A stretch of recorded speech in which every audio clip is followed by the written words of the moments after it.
Brought to you by Sharda University. Where the software engineer meets the gifted content writer.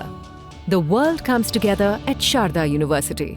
Bankipur के उपचुनाव में हमारे party के उम्मीदवार हमारे सूत्रधार श्री प्रशांत किशोर जी होंगे। जनसुराज पार्टी के संस्थापक प्रशांत किशोर पहली बार उम्मीदवार के तौर पर चुनावी मैदान में उतरने जा रहे हैं।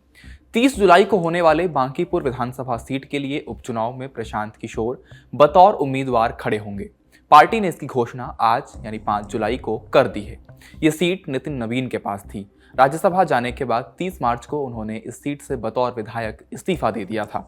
अब चूंकि नितिन नवीन बीजेपी के राष्ट्रीय अध्यक्ष हैं, तो ये सीट वैसे भी वीआईपी हो चली है। नवंबर 2025 में हुए विधानसभा चुनावों में जनसुराज 243 में से 238 सीटों पर चुनाव लड़ी, लेकिन कोई सीट नहीं जीत पाई। वोट परसेंटेज भी सिर्फ 3.4% था।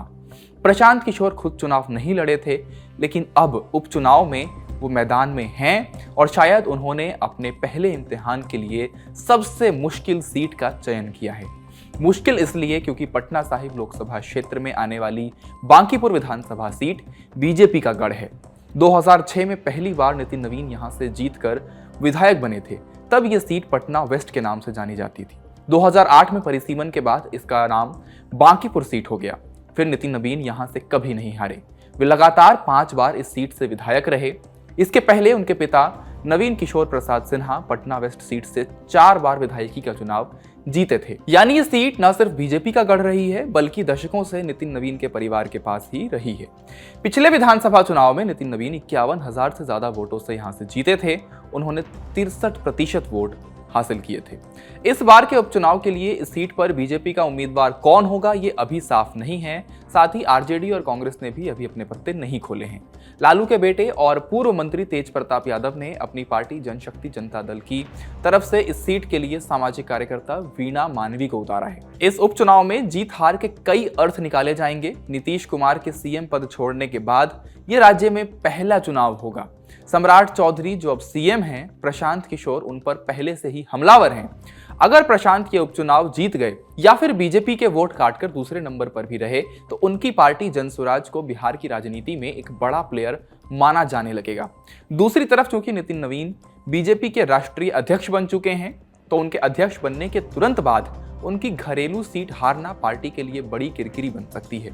इसीलिए इस चुनाव में बीजेपी और प्रशांत किशोर इन दोनों के स्टेक बहुत बड़े हैं।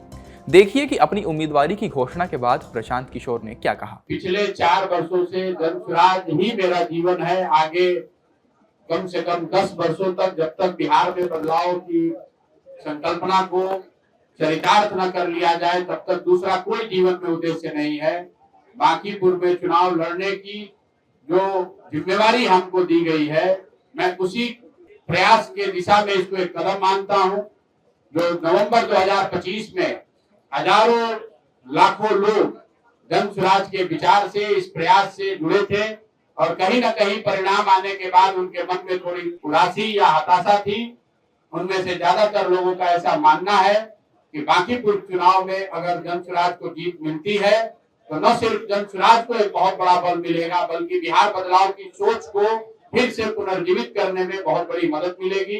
तो मैं इस जिम्मेवारी को अपनी ह्यूमिलिटी के साथ एक्सेप्ट करता हूं। अपने सभी साथी कार्यकर्ताओं का, नेताओं का धन्यवाद करता हूं। मेरे एक विधायक बन जाने से पूरा बांकीपुर सुधर जाए ये शायद जरूरी नहीं है, लेकिन इतना जरूर समझिए कि आप अगर जिताकर जनसुराज का एक प्रतिनिधि वहां भेजते हैं, तो 242 विधायकों पर हम लोग भारी पड़ेंगे। बांकीपुर पटना के शहरी इलाके में है और कायस्थ वोट बैंक यहाँ प्रभावशाली है।